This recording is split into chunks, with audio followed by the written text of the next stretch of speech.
Yeah. So hey everyone, happy Friday.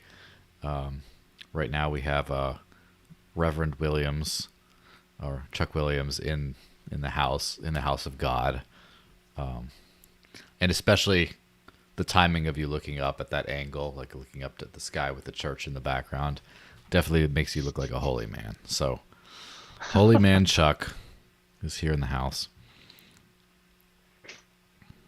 Hey, glad to be here, man. Thanks for the invite. It's been a while. Lots been happening. Yeah,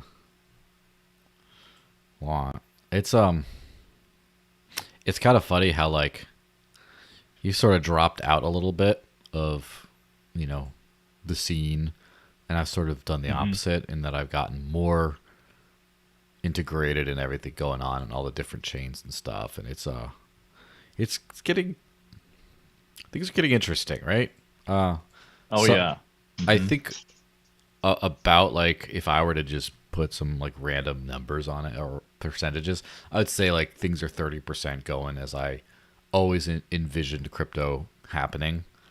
But then Mm. the other 70% is just all over the place. 40% of it is hmm I think things are going a lot better than I thought they would in terms of like how big this stuff is growing and how little resistance from governments there's been. I'm actually very pleasantly surprised at that, even Mm. today. hmm And then the other 30% is I did not see crypto going that way. I didn't see the monkey JPEGs coming around. I didn't see all this other weird stuff. Like, wow, a lot of stuff I didn't see coming. But yeah, it's my assessment of the space. Yeah. Good night, everybody. You know, Good it's like podcast. See you next. I'm just kidding. That's we can't be done with just that. yeah, in a lot of ways it's like 2020 hindsight, and I don't want to be like, oh, I saw this coming and I saw that coming, because I'm embroiled in it. This is my Yeah. career. I mean, I work in software and I understand software, and I love psychology and macroeconomics and all that stuff. So, there's a number of different probably aggregated resources that I've had to kind of shape my vision and Hmm. perspective. And I tend to oscillate between optimism and skepticism. And especially when it comes to certain environments like, with the Fed and government, I'm like,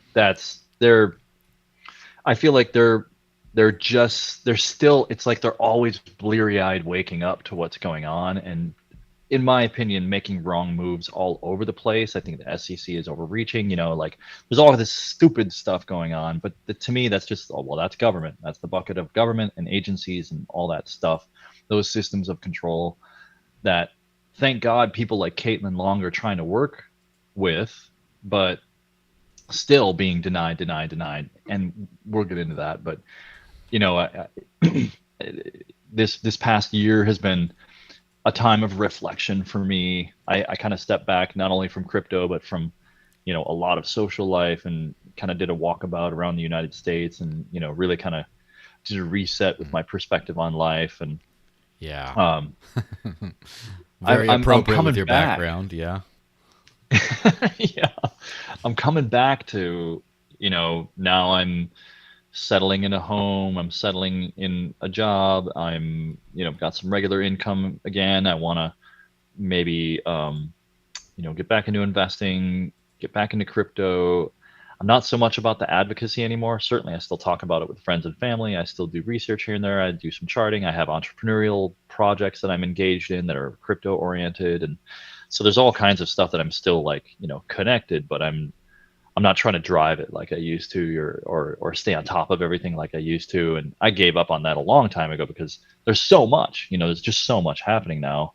Um, that I'm just looking for the really key kind of movements and directions, and doing kind of checkpoints. Okay, now we're here. Now we're here. Now we're here. Yeah. And trying to play the long game. Play the long game. That's what I'm doing right now. Well, But before we get started, we did have a regular chat that I think is worth a freebie from Herman's Crypto mm, Guy. It says Chuck playing Hogwarts Legacy. No, sounds like an interesting game though. Yeah. No, for the audience, I've been getting into AI stuff, playing around with Chat GPT, playing around with Midjourney, the text to image generator. This background is generated by Midjourney. I gave it the specific instructions to render this scene with some phrases and keywords as though it were from the camera of a laptop on a desk. So the angle should be right and all this and that. Nice. Well, we definitely I need think it came out pretty well. a Chuck GPT. Like, basically, like, take all your pool of knowledge and perspectives and AIify them so we can just like ask Chuck even when you're not around and just see what it says. Oh man, yeah, I see that's coming in the future, man. We just I need a I think we're all eventually going to have a place to dump our brains, and maybe we'll have some kind of Yes. ghost in the machine kind of recreation of ourselves for I, our I will be children's legacy. obsoleted because this podcast will be done by an AI in my style, except the me will be younger and thinner and make fewer mistakes. And then I'll just be like, Right. and then I'll just go cry in a corner. Hopefully, as long as I can like get in on the royalties of that or something. Which, according to the U.S., you don't get royalties, but that's a different thing. All right, enough chit chat. Let's hit the intro screen and officially start this stuff.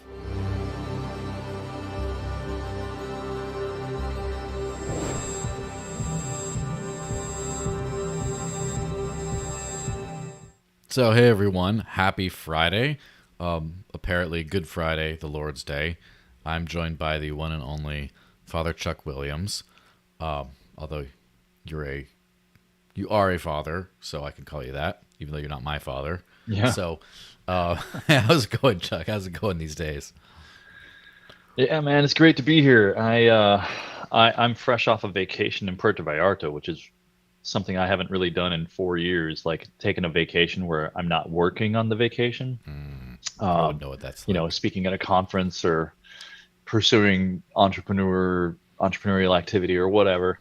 I actually just, did the standard vacation, did some zip lining and hung out at the beach and got a massage and, all the basic kind of stuff. So it was an actually relaxing, regenerative vacation after a very challenging year of, breakup and divorce and a walkabout of the United States and, trying to get property sold. And I had an intentional community that I was going to try and build, and that fell through, and as 90% of them do. So, and just recovering from that psychologically and mentally, and, getting regrounded here in my new space in Austin. And, yeah, it's been a journey. It's been an interesting journey, and I feel like I'm finally coming around, getting back into a good place, and moving forward with life, and looking forward for crypto to continue to be a big part of that. Not just my life anymore. Other people's lives. It's getting out there. It's getting in the minds of the people.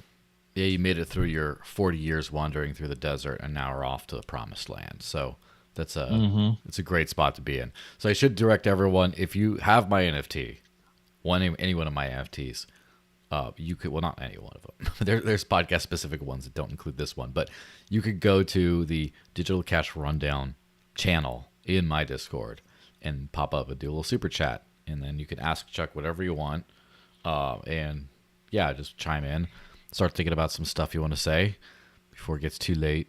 But let's jump on to the first story, which is one of those ones that it's kind of seemingly it's one of those things that came out of left field for me a little bit, but then it's also like a super duh kind of moment here. So here we go. Coinbase launches its own layer 2 network for building decentralized applications. The network, known as Base, awesome name, is designed to be a low-cost, secure, developer-friendly environment that Coinbase said will serve as a bridge to bring users into the crypto economy. And it's built on the Optimism stack, or the OP stack, and it'll start off highly centralized. The Coinbase has released a detailed plan of how the network will decentralize over time. So, first off, what's your your hot take on this. Okay, so as a 2-decade software developer, I'm gonna say, okay, well, what language is it in? Is it I haven't looked at Optimism yet. Are they using, Ethereum's, what's the language of Solidity? Is it Solidity or is it something else? Is it JavaScript or is it Python? What's the language? Do you happen So to know any of I that? would say it's probably Solidity, just based because Yeah, all these ETH L2s are they're compatible with Ethereum, obviously, so they have to be. yeah, There's even non-compatible Ethereum chains and stuff like Smart BCH was also right. a Solidity thing, etc. So yes, be Yeah, Solidity, and then using the OP Optimism stack. Basically, it seems like it'd be similar to Optimism, I guess, but I'm not right. super familiar with Optimism, and also I'm not super familiar with what would be different about this other than it's like run by one of the largest exchanges in the world. Well, And that's where I was yeah. going next. Yeah. So, what else? So so language choice is really important because if you choose the wrong language, you're not going to grow. You're not going to have developer support. You're not going to have enough developers to create an ecosystem when there is demand. And blockchain developers, Solidity developers are in high demand. So you're competing in an already competitive space for developers, dev talent. The nice thing about when a large organization like this launches a platform upon which to develop, as I wished Dash had done a while ago. But the nice thing about this kind of scenario is you can get some reliability and support of the stack itself. And theoretically there will be an attraction of developers, and there will be communities that will bubble up around it, and all of these things add up to um, a set of resources that help developers to fulfill their projects, and an ecosystem where they can leverage people's libraries, collaborate to solve problems, and things get done faster. So there's an acceleration Hmm. of development. And the worst possible thing that they could do is to try to do like an Apple forced march kind of move where they say, okay, now that we have this ecosystem of developers, we're going to lock it down, and anybody who wants to do anything has to pay us a fee of this amount, and we're going to lock all the hardware and all the software and all this and that. So I'm curious, who's going to own the stack that they're building? Is it going to be Coinbase and you pay a license fee to access anything, or are you going to pay per CPU units or processing power, or is it a transaction fee, or what is all this like? How is that all going to work? And that's a huge thing to manage and understand. And if they Yeah. don't make it open and free enough, it's destined for failure. And I know that I trust that they know this from a business perspective. And most of the time, a platform play is a play for ownership of market share through which you build apps, and that's Yeah. where you make your money. That's the Um, that's the key point right there. Let me just switch to this thing on that subject. Chad Barriford, the relatively speaking head honcho of Thorchain, he says Base is just noise. There's no problem they're trying to solve that isn't already solved. The only reason people are talking about it is because of the brand behind it, not because of the fundamentals. It's Facebook Libra all over again, but with zero value proposition. Ignore the noise. So that's a little of a strong take. well, he's not wrong, because what I think he's pointing at is, in any organization, any business, any team of developers who's got an entrepreneurial mind, they're going to make a decision at some point. They're going to have to make a choice and look at this and say, okay, build or buy. Do Mm-hmm. I build my own stack, or do I buy Coinbase's Optimism stack, on a subscription fee, or however they're going to make their money? There's positives and negatives to all of it. And if you're one who basically is of the mindset, look, open source is the way. I don't want to be Mm-hmm. beholden to anybody. I don't want my stuff to get rug pulled by anybody, which does happen all the time. You build on something and then it gets owned or locked down, like I was talking about with Apple. then either you're in and you're stuck paying the fees, or you have to find the alternative open source solution at that point, which was available the whole time in many cases. So all you're getting really is like support and growth and improvement and innovation around a certain entrepreneurial set of ideals if you go this route with Coinbase as a for instance. But if you just fall back to the open source route, well, okay, now you're going to be, it's going to maybe be harder to find talent, you're competing more, and you have to maintain more. The total cost of ownership generally goes higher with open source solutions. And in that way, yeah, if you're prepared to do all that and take on that ownership, more power to you. Yes, it's just noise. I'm building over here, F you Coinbase. I don't need your noise, like there's a lot of ways I can agree with that. But to me, that just boils down to a build or buy decision. And that depends on where that particular team or business is at with their development life cycle. Are they in the concept phase, or are they way down, in the nearly launching phase, and most people hardly get to the launch phase because, well, really, it's very painful and costly to get there, Yeah, and so the way I view this whole thing more from like a tech, like advancement of the technology in general perspective, as well as a geopolitical perspective. There's two elements to that. One, DEXs are DeFi and all that, all the D stuff. The D reigns supreme, right? It's all getting to the point where we don't need centralized infrastructure anymore, really. And I think that, and then the second element of that is that it's becoming increasingly risky to rely on centralized companies' infrastructure because of regulatory pressure. And this comes immediately after, was it BUSD got regulated, and Kraken got sued for their staking project and all this kind of stuff. No one's suing ETH validators for their staking project. I mean, maybe they'll try in the future, but like it's protocol level stuff. And so this is a last ditch survival move, I think. I don't think it's like it's, and the other part of that, the kind of like the evidence to support this claim sort of thing is also the genius of the crypto world. There's a few, but big one is CZ of Binance. And I remember way back in the day, I just saw like, why does there need to be a Binance token? Why are they doing a Binance version of everything? Like, I didn't get it because I was a moron, probably still am. But like looking back, I'm just like, homeboy's ahead of his time. He saw the writing on the wall. He saw that he saw that people were moving to EVM chains and decentralized infrastructure, all this stuff.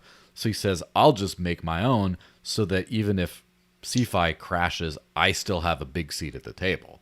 And so it's this new phenomenon sort of that I like to call CDFi, centralized decentralized finance. And so it's like interesting. The Binance, or Dino, decentralized in name only.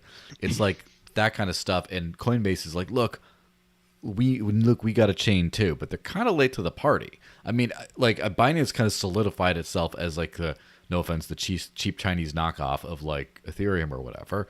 And Coinbase is but it kind of got solidified in the ecosystem, whereas Coinbase is now pivoting, perhaps a little bit too late. Probably what the smarter thing might have been would be start running a lot more validators and get into like build a lot of stuff on these L2s to begin with, rather than try to create their own. Although, yeah, if they create their own, they have much more control over it and how much they can make off of it.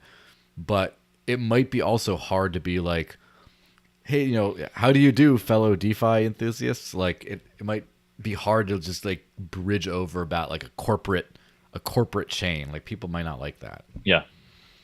You're hovering around this very central idea of interoperability. And interoperability, that's one of the key markers that I've been looking for the past 3 to 5 years of in the crypto market. And I feel like it's starting to bubble up. And to be clear, like what we're talking about is having a technology that is interoperable, that is to say, can work in a number of different contexts for a number of different reasons, is interchangeable. It's like it's a standard. It's basically a way of doing things, and when those things can be counted on, innovation tends to accelerate around those standards. Like, plugs in the wall. The three-prong plug is the same here and in the US, and that enabled a whole bunch of things. Like, now we have the interoperability of outlets, and you just make your device plug into the wall and it fits, right? You don't have to come up with the whole solution of the infrastructure of getting electricity to the device, as long as you conform to the interoperable standard. And that's what we need. And I think a lot of organizations know this, like Coinbase, like, oh gosh, all these organizations that we're talking about that are trying to create these L2 solutions. They're trying to create them in a way where they are interoperable. That's why they're using Solidity or common languages and common formats and common standards and common calls and common APIs and all this stuff. They're trying to hit that nail in the head. But I think one thing that many people forget in all of this, the technology bigotry, it happens where people get bigoted about their techno. This is the best. This is the best, and we end up with Bitcoin maximalists and all these different kind of factions of this is the best. This is the best. This is the best. This is the best. And the problem is, people forget that the best often doesn't win. It's not the best that often wins. You can look at the Betamax story. You can look at all kinds of historical technologies that failed. Who knows? Could DC have been better than AC electric current? We won't find out at this point. Tesla was a genius, but Thomas Edison got all the recognition. And so that kind of thing is going to happen, I think, in a kind of very black swan kind of way. So it's like all these organizations, all these technologies, they're trying to build these interoperables like the Coinbase. And once we get to the place where we have an interoperable solution, I think nobody's really going to own it. It's not going to be able to be owned. And the thing is, the government's trying to make a play too with CBDCs.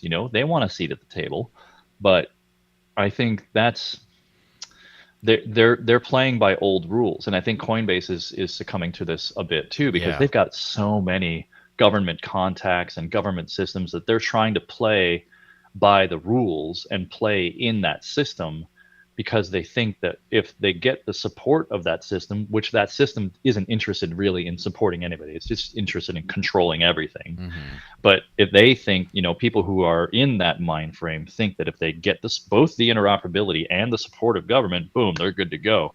And that's how they just drive. That's just the direction that they go. And the fundamental flaw is that the market chooses. It's the market that's going to ultimately decide. And so you need people like in those positions, though they may be able to make a big splash and make a big contribution, you're not guaranteed to win, because there's almost always some market force that you just didn't count on or you didn't understand that does the rug pull for you, and you end up with a half-baked solution. Well, that's the thing. With 2020 hindsight. I really like the thing you keep coming back to, which is seat at the table, which I guess it's the continuing acknowledgement that there is a table. The table is decentralized and interoperable, and you want a seat at it. And increasingly, for example, Coinbase and actors like that dominated the CeFi world, and that was the kings of crypto. That was the CeFi world, the exchanges, the big exchanges of the day. That's like the kings of old. And then now that's becoming much riskier and is becoming much harder to hold on to. And then it's shaking apart so much that now it's like, okay, they're being replaced by this. And so they're trying to evolve. They're trying to be like, well, look at us too. It just it reminds me of when TikTok came around, and then Instagram and Facebook and YouTube and who knows who else immediately went hard into this like short form video concept. Yeah. They just went right into it. Just like, when Snapchat did stuff, then they added stories and stuff on Instagram. And like everyone, Right. but like Snapchat was a semi disruptor. TikTok was like terminal almost, where people are like, this is going to kill all of us. And so they pivoted to do that. And so it's kind of like, Instagram Reels and YouTube Shorts are basically like Coinbase spinning up an L2. They're just like, Right. look, us too. Can we still keep some of our money, please? And they're just trying to get in on that. Yeah. Right. Yeah. And yeah, there's so many like different kind of forces at play there between novelty and the media distribution opportunity and compared to long form formats.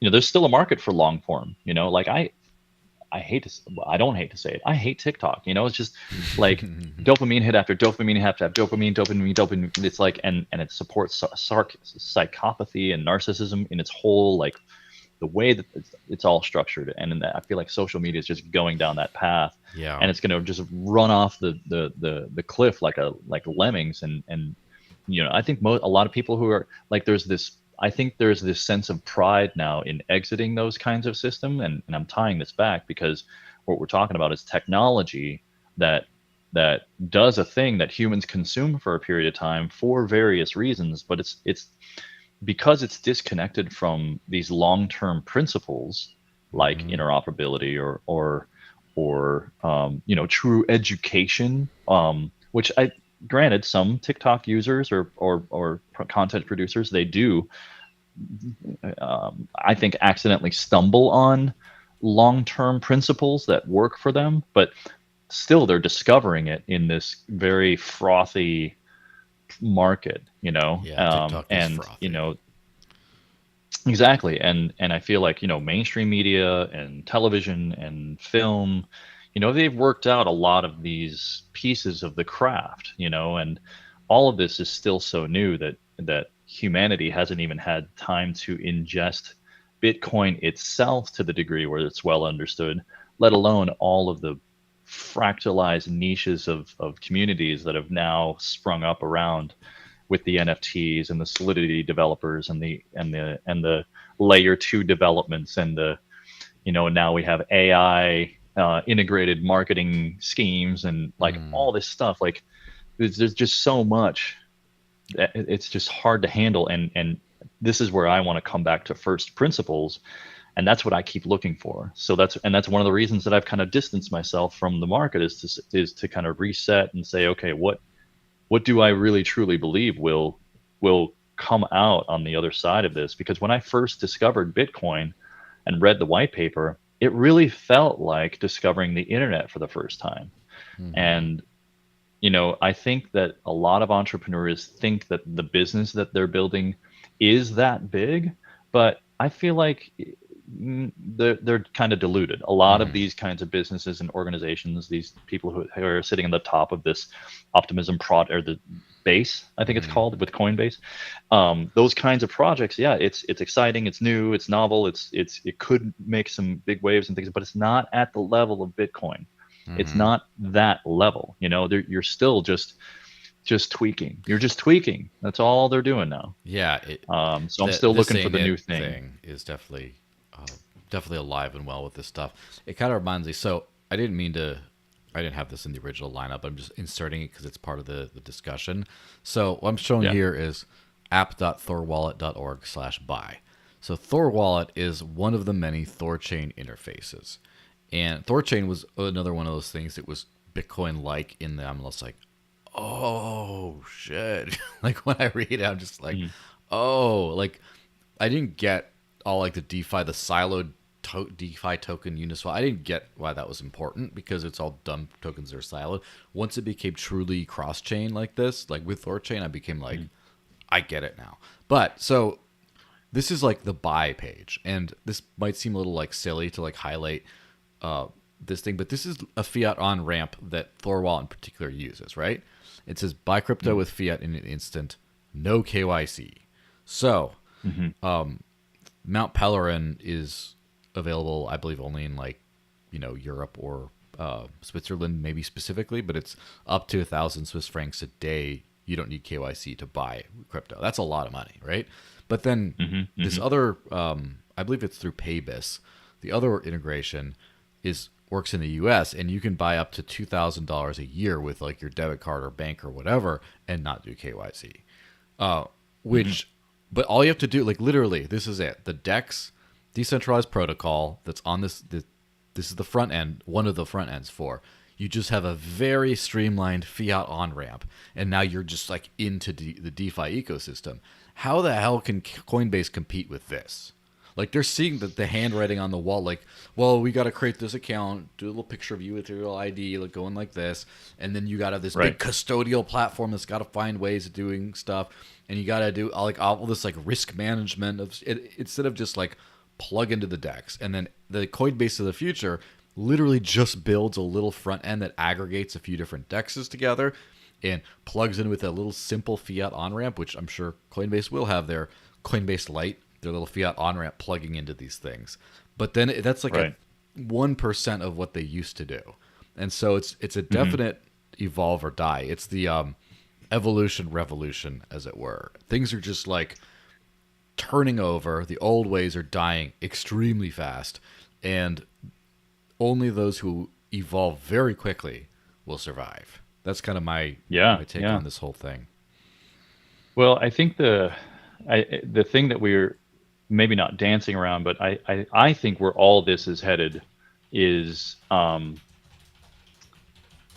identity management, basically. We have to get identity management out of the hands of government, and they're kind of doing this in this way with the no KYC, but still there's that contingency of humanity that, you know, if they understand what KYC is and they're not already against it, they may be for it, which I think is probably a minority of people, but I think there's definitely a contingency of humanity that believes that in order to be legal, it must be KYC because that's the law for U.S. citizens. And it's just that simple. Like, you're breaking the law if you don't identify yourself, and what do you have to hide, and all this kind of stuff. And they're not really, well, I don't want to judge, but basically, I just don't think that they're thinking it through. You know, there's a lot of things that, and that's fine. Like, I understand not wanting to think things through because it takes a lot of time to really think things through. But here's my point is identity management. Once we get identity management out of the hands of government and we don't have to register every single capital investment, capital account, accredited whatever business, tied to your social security number so that they can then tax you as a US citizen and conduct their farming. And I know that on some level these systems of control know this. Like, they want to hold on to identity management. They do not want to let go of identity management, because as soon as they let go of identity management and they don't know whose account belongs to who, that's it. The government revenue stream is essentially over, because now they can only print. You know, they can't tax and spend. They can only print. And if everybody knows that's all they're doing, it's you know, that's the end of the dollar at that point, or the end of fiat currency in that way. Well, and we're definitely coming towards some kinds of ends on this thing. And that sort of rolls into this next one here. ShapeShift responds to Senator Warren's comments to set the record straight. Switzerland-based crypto platform, which I think is not a honest take of ShapeShift, but whatever, claimed Warren made mistakes in comments at a recent Senate hearing, encouraged her to constructively engage with the community. And so Elizabeth Warren, also known as the bane of everything good, decided to specifically go after ShapeShift, calling them like a money laundering kind of scheme. And ShapeShift did this big, long thread as a response. But one thing they point out is ShapeShift is not an exchange. It's an open source crypto dashboard that connects users to different protocols and platforms. And that they also care about user safety and access to innovation. And basically, and then Eric kind of dropped a a little bit of a bomb there. He says, "I look forward to Senator Warren submitting a proposal to the ShapeShift DAO governance process." Yeah. But Yeah, presumably it was Eric, but it's definitely in the style of Eric. yes, Eric Voorhees. That well, I is. mean, this the next tweet, this was literally his personal account. So most of those were ShapeShift's Oh, okay. accounts. This one was Eric's account, and I Oh, thought yeah. that was so.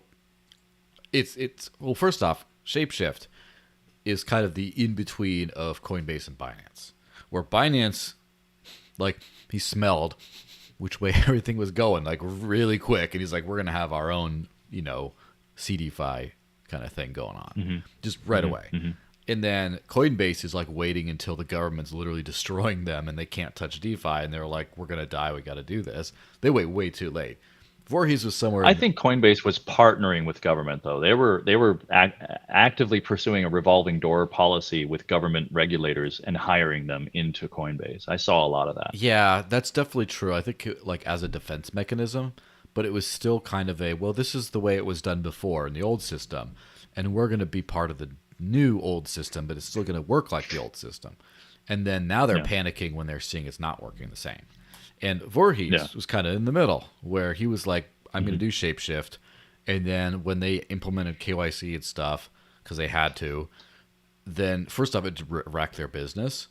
Well, yeah, they forced it down his throat, basically. Yes. They forced it down Shapeshift's throat. They said basically, we're going to kill you unless you do this. Yes. Basically. And the government's very good at that, you know. Yeah, and so Uh, rather than like find a way to make it work like they tried it, ruining the business, and instead of being like, well, we're gonna pivot some more, be more traditional exchange, and we're gonna be a compliance partner, blah blah. Instead of going more in that direction, Eric was just like, better late than never. I'm gonna just nuke it, turn it into a DAO, yeah, exactly. turn it into a DEX front end, and I think that I He was don't like, fuck it, I'm out. And honestly, I think that and maybe a lot of my kind of things are a little bit, even though I'm a very optimistic guy, maybe it's a little bit of a cynical take to say, first off, he got pushed to move because he was losing money hand over fist, but also he nuked Shapeshift as soon as he saw Thorchain come out, because he's like,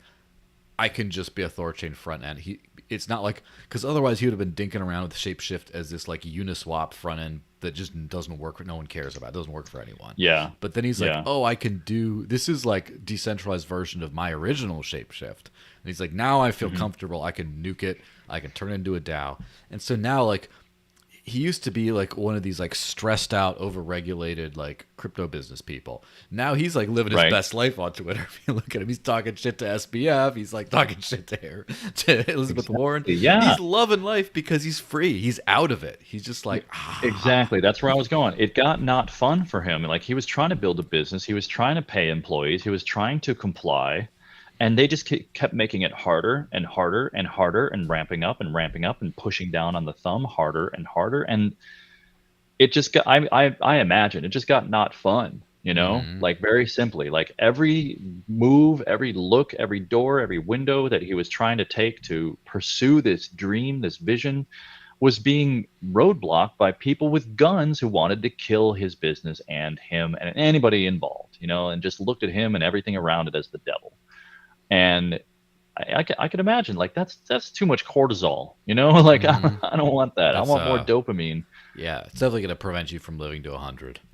Like, Exactly. it's crazy Exactly. stuff, but it's kind of funny how like the regulation, like crypto is obviously to a certain extent stressful if you're like living and working in it, because you're doing a lot, and a lot of it's very new, a lot of it's very risky, and prices go up and down and stuff, like who knows.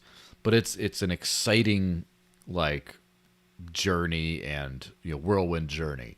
But if you're in the Yeah. regulated spot, there's not the upside of like after you have a bad day, now it's an amazing day. It's just you get ratcheted Right. down, down, down, down. And with, I think that the crypto space has an interesting, you get to see a lot of people having fun on your way down if you're in the regulated side of the space, which makes it worse. Right. / makes it a Exactly. lot more pressure to decentralize, because you're in the, like, if you're just in any other space like the automotive industry, and they just ratchet you up. Life sucks, but everyone's suffering together. But if you're just suffering Hmm. like, oh, grind, then everyone else is like, Dow, we going up and down. Yeah. Like, you just start getting really mad and you don't want to do it Right. anymore. Right. Yeah, exactly. And I think that's the thing that governments don't understand is they are regulating themselves out of innovation. I mean, Hmm. ShapeShift was an American company.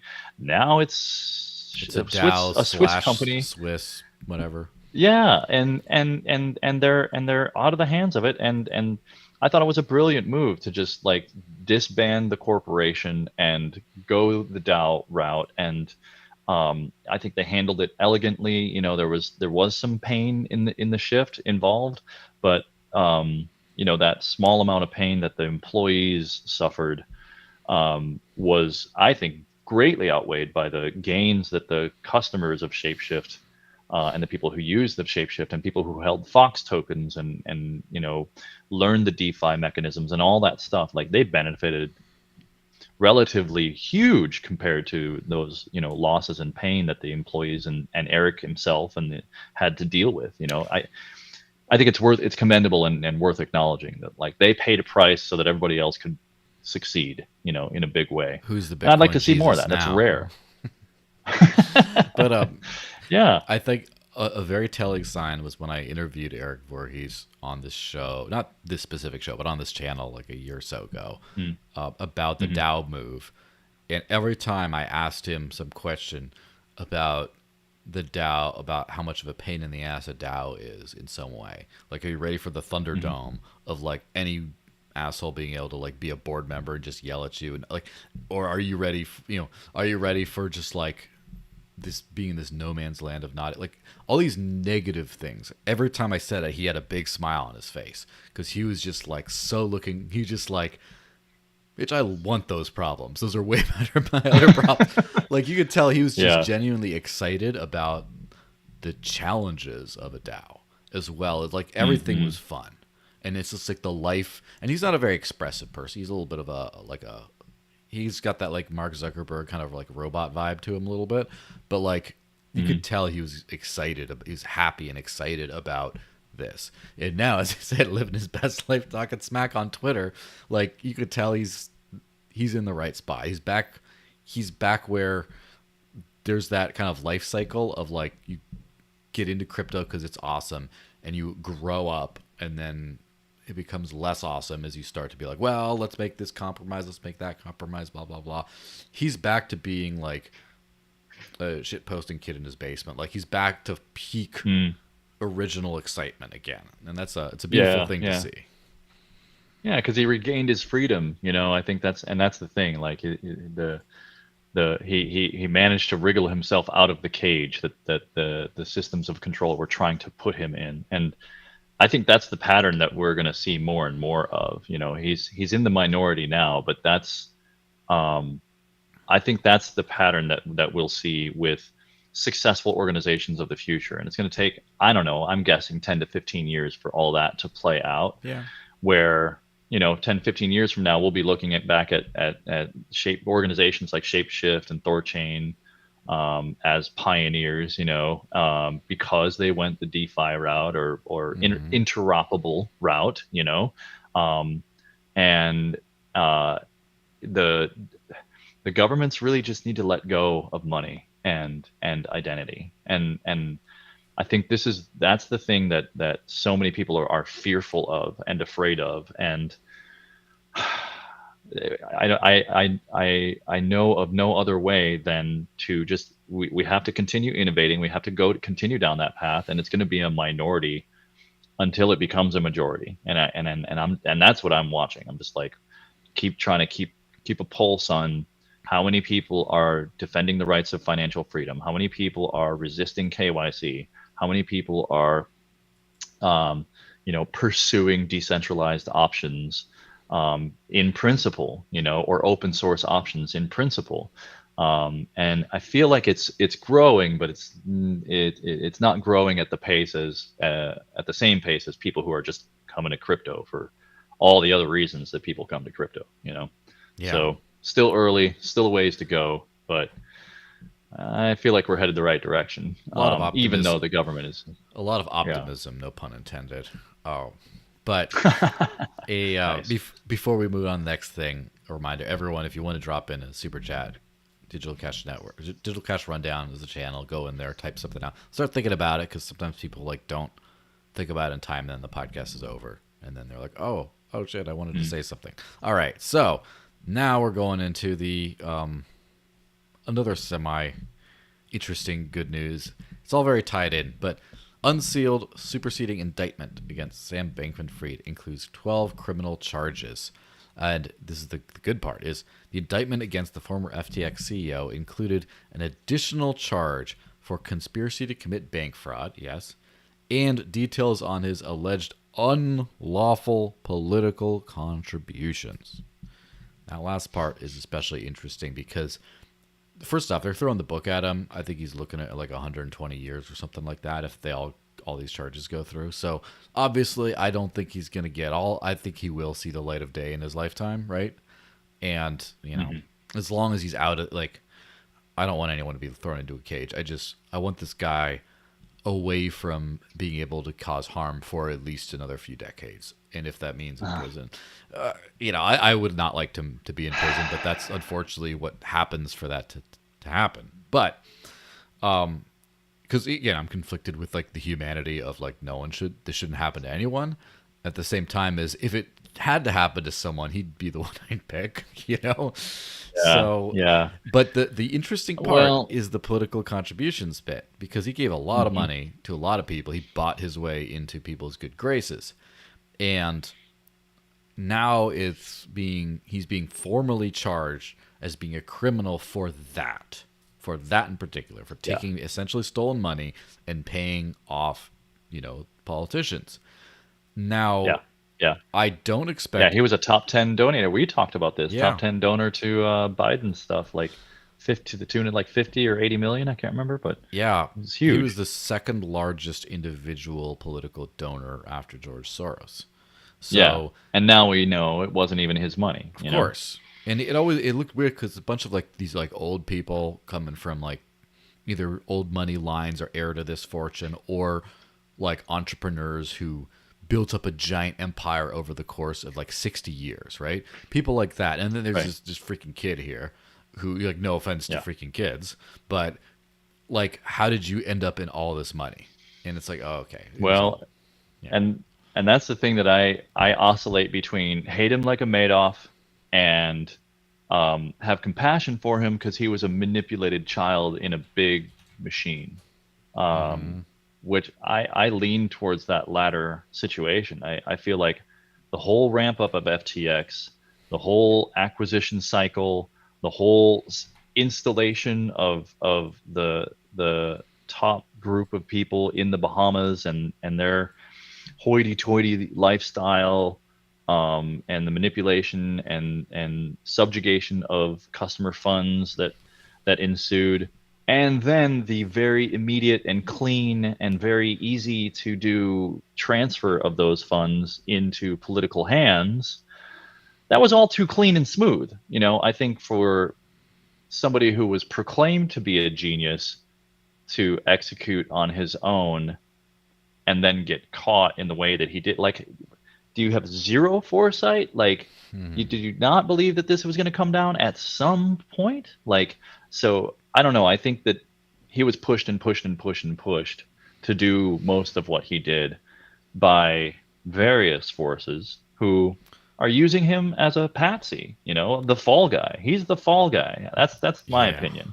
Well, And this whole article only exemplifies that and gives everybody who was involved a way to have the emotional release so that the system can do it again to some other guy and manipulate the market all over again 6, 8, 12, 18 months from now.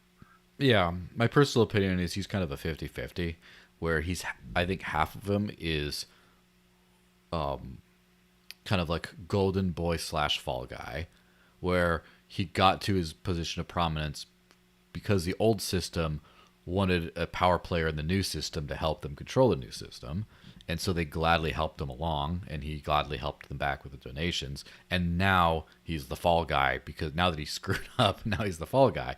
But the other half of him, so he played that role. The other half of him, he's just like a wild man. He just like, once he gets he's just like a sociopath where he didn't play his backers game right. He played it too fast to lose. Like he started, but then he's like, nah, I like all this money and the meth and the he got off dates script with old too Grippy fast and all that stuff. Like, yeah, he and then it just ended up being that whole unfortunate situation. Yeah. But not in the super chat, but Great Wolf did comment about like when we're talking about getting in, I don't want anyone to be in prison, but he would be one of the candidates, and he said certainly over Ross. It's like, yeah, here we have Ross Ulbricht, who was literally like, I would say Dex/DeFi like ancestor, right? He kind of like the open permissionless marketplace, even though the Silk Road, from my understanding, was still a permission site, kind of like a Craigslist or whatever. It's still, it got the idea, just like ShapeShift was also a centralized permission platform, but acted as if it was permissionless, and now it is kind of permissionless. So a great innovator before his time. Now that guy is like rotting away forever, and then you have like Mr. Little curly-headed sociopath over there, which could be me on some days, but whatever. He needs it. Like, they should do a prisoner exchange. He and Ross should like swap sentences kind of thing, or like where he stays in there and then Ross gets out on a good behavior in a couple of years. Like, that would be justice. Or that would not be justice, because Ross still has been in for over a decade, I believe. So like, still no justice, but that would be better than before, I guess. Well, I mean, 3 life sentences. Like, I don't know if they're gonna. That's a horrible, horrible situation. But the thing is, like, the government worked really, really hard to pin anything on Ross, because his heart was on the right place. He did all kinds of things and demonstrably didn't do a lot of the things that the government accused him of. So they had to work hard to trump up charges and make stuff up, and they got a judge who was like, already hating on crypto and freedom, and thought that was just out of control. So they needed somebody to make an example of, and there you go. With SBF, they don't have to work very hard to find problems with the situation and people that he defrauded and people's lives that he's ruined. I don't know how many lives Ross intentionally ruined, with his actions. I would bet probably 0. It's intentionally, probably and arguably 0. Like, intentionally. Whereas SBF, innumerable. We're talking about millions of people. Not only millions of people, but millions of people that he lied to their face, even while the stuff was going down and there was evidence against him in public. He's like, well, I didn't do that. I didn't know, And when there's like recordings and tapes of, you knew. Yeah. The whole time.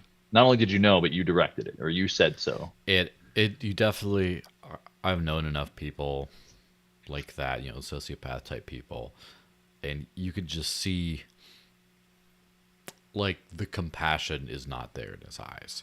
Like, you just see he's just doing whatever he's doing, and then when he got caught, he's like, he knows he's in trouble, but there's nowhere in there is that, like, you could see depth in people's eyes when they feel sorry, and like whether it's you see someone in real life who's just like, oh no, or a good actor in a film who's able to channel that emotion. He doesn't see the victims. He's just like, they're just not there in his eyes. You can see it. Right. And well, let's do a regulation lightning round for these ones, because I don't really care to spend too much time on these stories. But cool. San Francisco Federal Bank eyes CBDC system development, reveals job posting. Within 24 hours of this job posting, 45 applicants have shown interest in joining the federal government to build an in-house CBDC. Okay, quick hot take on that. Anybody who applies for this job is against humanity. You should not be working in the crypto space. You should not be working for the government. If like CBDCs are completely anathema to what a cryptocurrency is intended to be. And this is like the wrong end of the spectrum. And if you're applying for this job, you're deluded. I'm sorry. I can't go Yeah. any other way with it. Also, from my personal perspective, it seems like they're still trying to hire people to figure this out. Like, Bitcoin's been out for like 14 years now, right? Other cryptos have been out for half that or more or less or whatever. We're at the point where like Eric Voorhees is flipping off Elizabeth, what's her name? Pocahontas on Twitter Elizabeth and Warren. stuff. Yeah. I was gonna say Edwards, but I'm sure isn't that Elizabeth Holmes? Yeah. There's just always someone in there. Anyway, like we're at this stage of the game, and then there's legal tender being declared in a bunch of different countries for different cryptos, right? And you're still like trying to build this thing, and this goes back to my prediction from a couple, which I don't know if you were on. I think it was in between our shows, but where I don't think the U.S. is launching a native CBDC. I don't think they're going to get their shit together and get their own network. Like, it's just so much work, so much. Like, I think that what they're going to do is either debut a Federal Reserve backed stablecoin on Ethereum, Polygon, et cetera, or I think they're going to just make sure just like kind of give up, but make sure all stablecoins are regulated and controlled by them. Like the stable coins will be like the banks of today, right? And they'll like, it's kind of like when you like, I'm sure you've done this before in your own life where you've had a deadline, and then every passing day, like as the deadline gets closer, the promised feature set at the end gets slimmer and slimmer. Oh, You're like, yeah. oh, it's gonna do these things. Well, maybe just these things. Yeah, no. We'll just do we that. got to cut this. Yeah. So I think Yeah. that's what they're doing. They're just running out of time to get something on the table before they lose all their power. And they're like, well, we'll just do our own CBDC entirely. And they're like, I don't know if we can make a from scratch network. Nigeria's thing bombed. Like, we're not going to be able to do better. Let's just like make our own stable coin. And then they're like, or their own L2 or whatever. Who knows? Maybe they'll Oh do yeah, it. yeah. Remember that Venezuela coin that was supposed to be backed by oil? the Like Petro. whatever happened to that, right? Just Yeah, the bomb. Petro. Yeah. And then they're just like, well, I think they'll just, now that they're just stopping like staking products, like any interest bearing stable coins are what they're going after, right? And that's why they're going after BUSD. It's not technically interest bearing, but it's used as that on other platforms. They're like, I think what they're going to do instead of just shutting those down is making sure they can directly control a few that are, highly regulated. Which kind of rolls into this next story here real quick. U.S. Federal Reserve denies Custodia Bank's request for Fed supervision. The Federal Reserve Board has denied the request from crypto-focused Custodia Bank to reconsider its membership to the Federal Reserve System. Guess what? They're already doing it. They're already picking and choosing winners and losers of who's going to be Exactly. part of their network. And I think that they're just going to do the same thing except with stablecoins instead of banks. Right. Yep. Yeah. And I know Caitlin Long is a big supporter of Custodia Bank, and I love her work, and I think that her work is necessary and important. But I feel like there's again a bit of delusion here in thinking that this big giant system of control that wants to maintain control over its people and do this whole human farming thing, financially speaking, is going to play by its own rules or even pursue innovation. It's not going to pursue innovation, prosperity, and freedom, because that's not what they do. They're about control and structure and centralization. And so Custodia trying to be all innovative and open and inviting in their introduction and legal path to working as a bank in the system. I'm sorry, Caitlin, but I just think it's fundamentally flawed. Like, it's just not going to happen. They're never going to say yes. If it didn't come from inside their political houses and give them all the things that they want, they're not going to say yes. Because what did they say? The problem was that they had an insufficient management framework. Okay, that's legal speak for we don't have enough control. Yes. It's just that simple. Absolutely. Sorry, Caitlin. Sorry, Custodia Bank. I'd love to see it happen, but I just don't think it's going to in the next 10 to 15 years. Yeah, and that's the thing about cryptos. Cryptos important not mostly because it's permissionless or allegedly permissionless and decentralized, and that's the entire selling point. Really, is that it routes around these old systems, and Hmm. so Hmm. trying crypto's always going to lose to win out against CeFi, right? DeFi Hmm. wins against CeFi over the long run. That's just what's going to happen.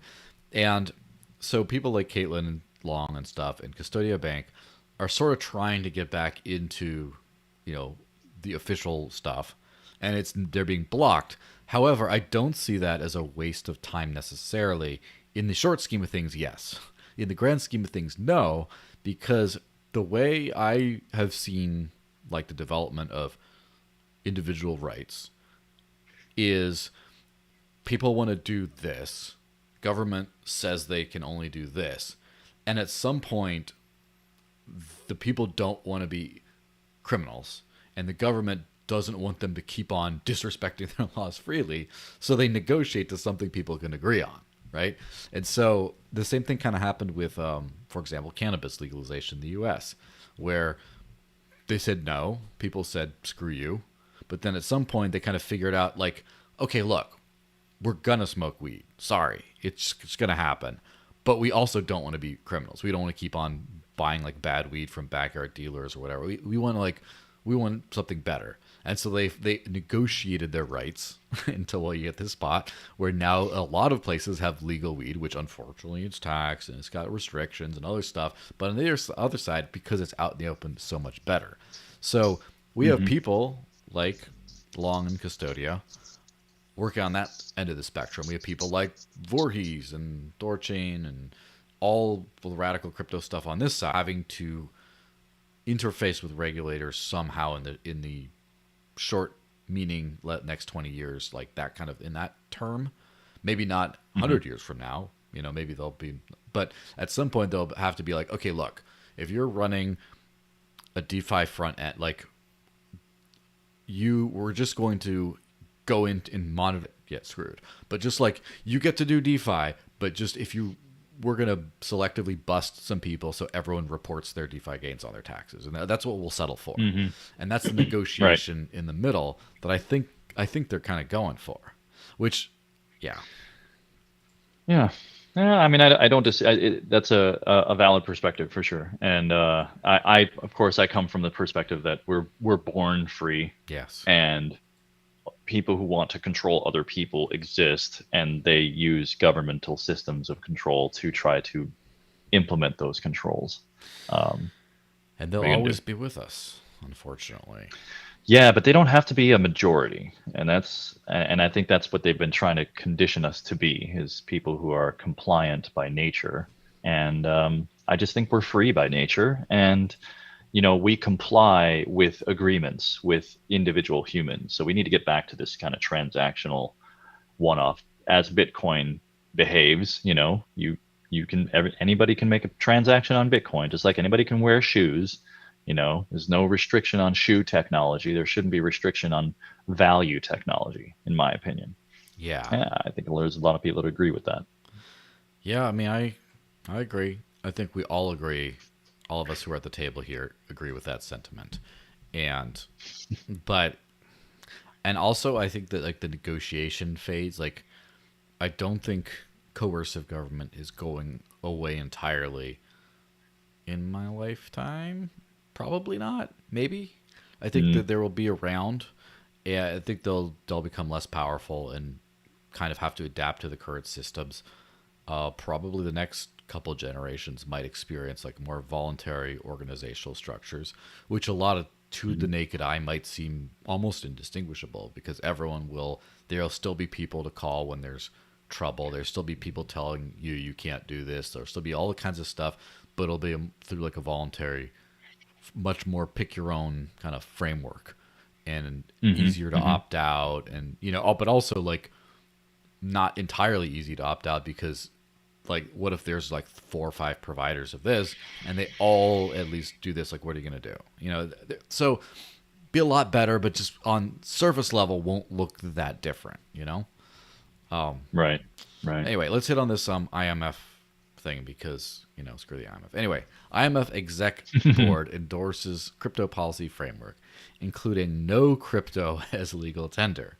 The principles of the board are broad in general, with the exception of a stand against crypto as legal tender, which the IMF has repeatedly expressed to El Salvador.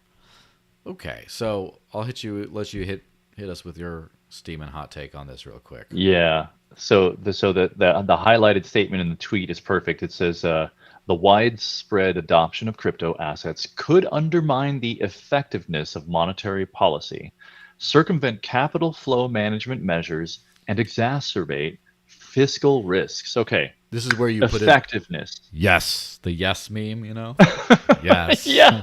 Yes. I agree to your terms. Yeah, sounds good to me. Basically, yes. I mean, well, effectiveness by what standards? Effectiveness of monetary policy. First off, they're talking about fiat. They're not talking about value. They're talking about fiat. They're talking about systems of control that they want to control. Yes, of course, it's going to undermine the effectiveness of fiat systems control because that's the whole point. I mean, duh. Yeah. Circumvent capital flow management measures. I mean, wait a minute. Okay, Capital do people controls, even I know think. what capital? Exactly. Do people know what capital flow management measures are? That means you can't have gold anymore. That happened in 1933. Mm-hmm. You can't invest because you don't meet our standards. You can't move money into another country. You bought too much gold last year, so you owe us money. Like Guilty. those are capital controls. Oh, by the way, don't forget to report your more than $600 of earnings every month, aggregated across all of your bank accounts so that we can make sure that we capital control you.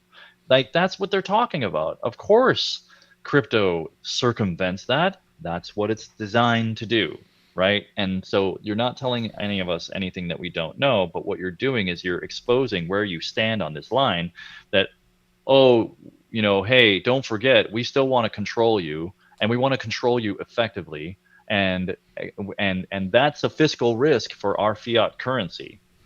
Yeah. Fine. Yeah. That's and I think is so funny. Their biggest thing is like it gets excluded from legal tender.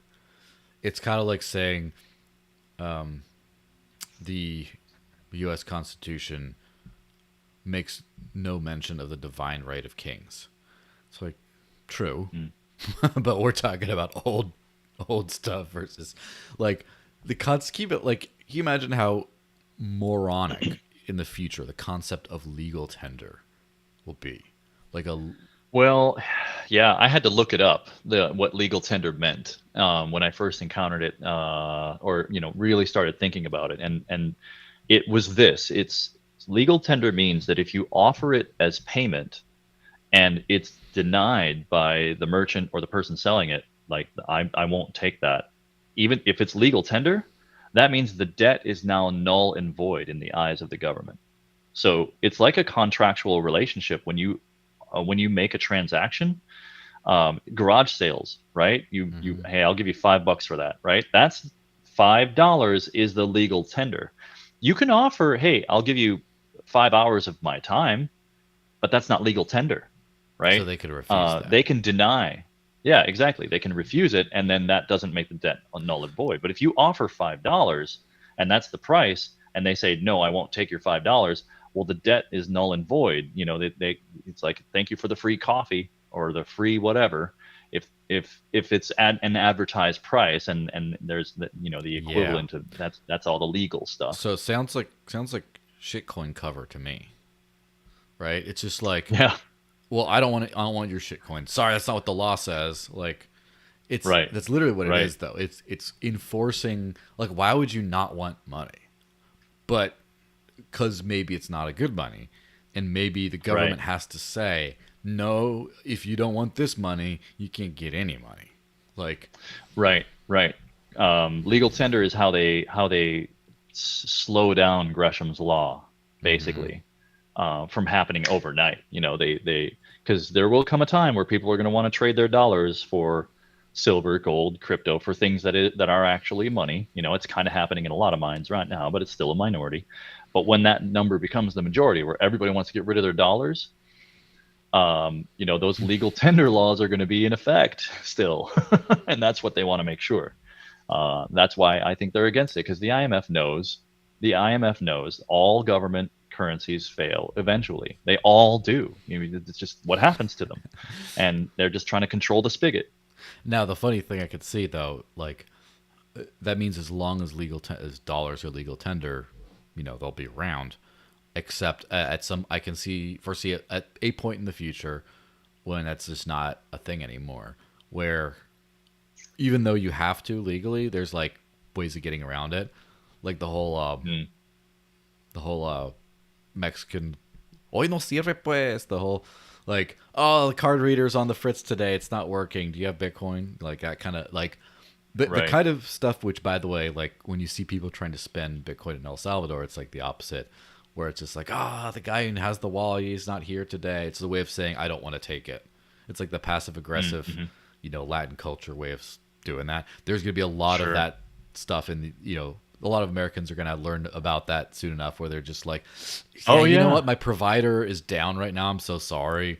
And they're already cashless by then, right? So there's no, because that's the thing that really annoys me.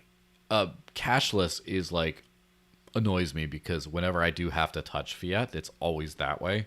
And I went to some coffee shop in LA when I was at Libertopia or something like that, and I'm like, here you go, like actually we're cashless. I'm like, and I just left. I was like, sorry, I can't deal with you. There's a few of those in Austin. I'm like, oh well, forget my order, I'll see you later. Yeah, it's so at some point there's going to be that sort of like passive aggressive, like, oh, it's not working today. The guy who has the phone, like the whole with the crypto, like guy who has the phone, the wallet on his phone, he's not here today.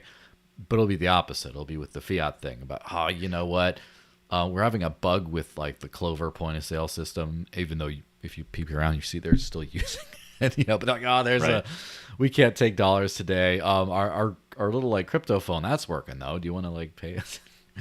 It'll kind of move into that direction, hopefully. But like, the concept of legal tender is antiquated, and I think that within the next, already, for my life, for the crypto people's life, it's already like null. It's already doesn't exist really. And then in the payments side of things, even though the actual base currency of the US dollar is still universal in, for example, the US, there's like cash only places that like stubbornly just have an ATM there. Just like, you don't have cash, here you go. Right. Or then there's cashless places, or like we have Apple Pay, or like, oh, we don't do this. And like, there's already this kind of like pick and choose of what payments you accept, even though the base currency is sort of the same. And so I think that you can get around to like crypto only type stuff if you accept like USDC or something.